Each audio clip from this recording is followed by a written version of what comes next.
Hello friends, कैसे हैं आप। आशा करती हूँ सब लोग अच्छे होंगे।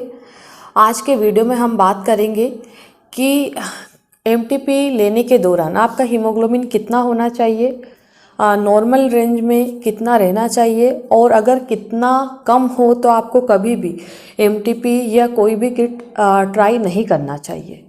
इसी के बारे में वीडियो में डिटेल में जानेंगे, तो वीडियो को पूरा देखें। वीडियो काफ़ी हेल्पफुल है आप लोगों के लिए, तो आप अच्छे से इसको देखिए और अपने दोस्तों में ज़रूर शेयर करिए, ताकि उन लोगों को भी ये समझ में आए कि एमटीपी लेने से पहले उनका हीमोग्लोबिन कितना होना चाहिए, और अगर कितना हीमोग्लोबिन कम है तो उनको बिल्कुल भी एमटीपी लेकर के ट्राई नहीं करना चाहिए। आइए हम जानते हैं एमटीपी महिला लेती कब है। ये तो आप लोग सब जानते ही होंगे कि किसी को भी अनवांटेड प्रेगनेंसी हो गई, अनप्लान प्रेगनेंसी हो गई, अभी महिला उस बच्चे को कंटिन्यू या गर्भधारण नहीं करना चाहती है, तो इसी कंडीशन में जो भी महिला प्रेग्नेंट हो जाती है, अब उसको हम यही कहेंगे कि अनवांटेड प्रेगनेंसी हो गई है, या फिर गलती से प्रेगनेंसी हो गई है जिसको उनको हटाना रहता है। तो आए दिन ऐसे केसेस आते हैं कि महिलाएं बिना डॉक्टर की सलाह से दवाइयाँ ले लेती है। उनको ये भी पता नहीं रहता है कि उनका हीमोग्लोबिन कितना है, उनका ब्लड प्रेशर कितना है, कुछ भी याद नहीं रहता है। बस उनको एक ही चीज़ दिखाई देती है कि बस उनको पता चला, प्रेगनेंसी टेस्ट किया और उन्होंने दवाई खा ली। तो ऐसा कभी भी नहीं करें। जब भी आप एमटीपी लेते हैं तो आपको अपने एक अच्छे डॉक्टर का चुनाव करना चाहिए, ताकि आपको कोई भी प्रॉब्लम से जाती है तो तुरंत डॉक्टर आपको आगे गाइड कर सके कि भाई अभी आपको क्या करना चाहिए, क्या सही है आपके लिए, या वो आपको कुछ दवाइयाँ दे सके। इसीलिए आपको अपने एक अच्छे बेस्ट डॉक्टर का चुनाव करना चाहिए, जिससे आप अपने मन की हर एक बात कर सकते हैं। ऐसा नहीं है आप डॉक्टर के पास तो जा रहे, पर आपका डॉक्टर बहुत स्ट्रिक्ट है, आप उससे अपने मन की जो भी बात है, अपने मन के सवाल नहीं पूछ पा रहे, तो फिर क्या आप डॉक्टर को दिखाने गए, है ना।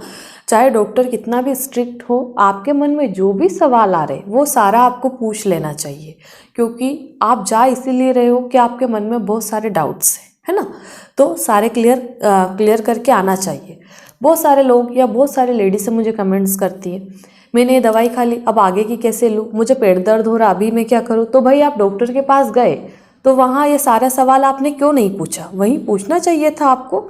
तो मेरा कहने का मतलब ये है सीधा सीधा कि आप कोई भी डॉक्टर का चुनाव करें, वो डॉक्टर अच्छा होना चाहिए, आपके लिए परफेक्ट होना चाहिए, और हर एक सवालों का जवाब देना चाहिए, ठीक है।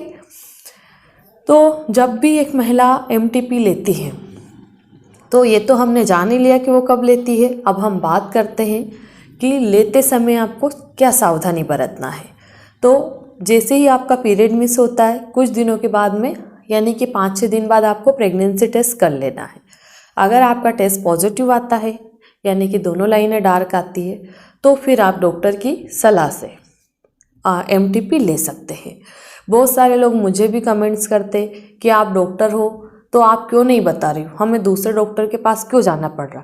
तो भाई वीडियो से ही सारा कुछ ले लोगे तो फिर डॉक्टर क्या करेगा, है ना। हर एक पेशेंट की कंडीशन अलग रहती है, हर एक पेशेंट का उम्र, उसका वज़न, उसको क्या बीमारी है, कितने दिन की प्रेगनेंसी है, वो मैरिड है, अनमैरिड है, ऐसे बहुत सारे सवाल रहते हैं जो हम लोगों को भी जानना पड़ता है।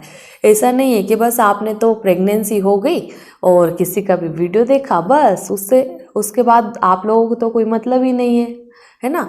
तो ऐसे पेशेंट के साथ में क्रिटिकल कंडीशंस हो जाती है और उनको फिर हॉस्पिटलाइज होना पड़ता है ना। तो आप लोग सिर्फ ये मत जानिए कि प्रेगनेंसी कैसे हटाए, उसके क्या खतरे रहते, सारी चीज़ें आपको पता होनी चाहिए, ताकि आप भी सतर्क रहे कि हम क्या कर सकते हैं। तो हम आते हैं अपने मेन मुद्दे पर कि हीमोग्लोबिन लेवल कितना होना चाहिए। जो एक नॉर्मल क्राइटेरिया रहता है वो 12 से 13 ग्राम पर डीएल रहता है महिलाओं में भी। अगर कोई भी महिला में 11 ग्राम से नीचे आता है तो उसको नॉर्मल नहीं माना जाता है, पर अधिकतर फीमेल्स में 10, 11, 12 इतना ही निकलता है। बहुत ही कम फीमेल्स ऐसे रहते जिनका 12 ग्राम, 13 ग्राम, 14 ग्राम निकलता है। तो अगर आप एमटीपी ले रहे तो एक बार ही आप अपना हीमोग्लोबिन लेवल चेक करवा ले। अगर रिपोर्ट में 10 ग्राम पर डीएल आ रहा है, या 10.5 आ रहा है, या 11 आ रहा है, तो आप MTP ले सकते हैं। पर अगर आपका हीमोग्लोबिन 9 ग्राम पर DL से नीचे आ रहा है, जैसे 7 आ रहा, 7.5 आ रहा है, 8, 8.5, 9, 9.5 आ रहा, तो आपको MTP लेने के लिए मना कर दिया जाएगा। क्यों? क्योंकि आप MTP ले लेंगे तो MTP लेने के बाद में, यानी कि एबॉर्शन की दवाई लेने के बाद में आपको हेवी ब्लीडिंग होती है, क्लोट्स निकलते हैं और 7-8 दिन 10 दिन तक ब्लीडिंग चलती रहती है। तो ऐसे में क्या होता है कि पेशेंट की हालत और ज़्यादा डाउन हो जाती है। अगर आपका हीमोग्लोबिन लेवल डाउन रहेगा तो नॉर्मल सी बात है कि आपका ब्लड प्रेशर यानी कि BP भी डाउन रहेगा।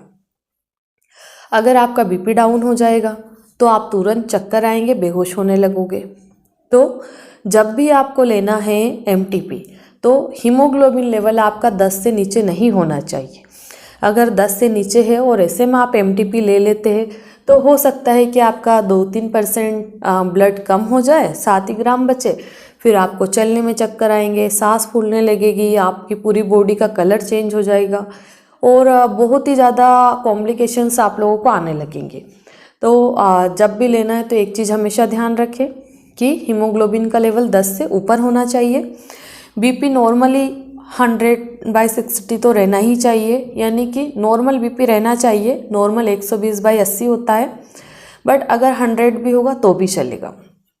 इसके साथ में आपको डाइट भी अच्छे से मेंटेन करना है और जितने भी फ्रूट्स वेजिटेबल्स रहते हैं जो ब्लड बढ़ाने में हेल्प करते हैं, जैसे कि हरी पत्तेदार सब्जियां हो गई, अनार हो गया, बीट हो गया, चुकंदर, गाजर, टमाटर, सारे फ्रूट्स आपको सलाद के रूप में लेना चाहिए और जूस बना के लेना चाहिए। अब इसके साथ में आपको एक टेस्ट और करवाना चाहिए जिसको हम बोलते हैं ब्लड ग्रुप। अगर आपका ब्लड ग्रुप पॉजिटिव रहता है तो फिर कोई दिक्कत नहीं है, बट जिन लोगों का ब्लड ग्रुप नेगेटिव रहता है उनको ऐसी कंडीशन में एक NTD इंजेक्शन लगाया जाता है।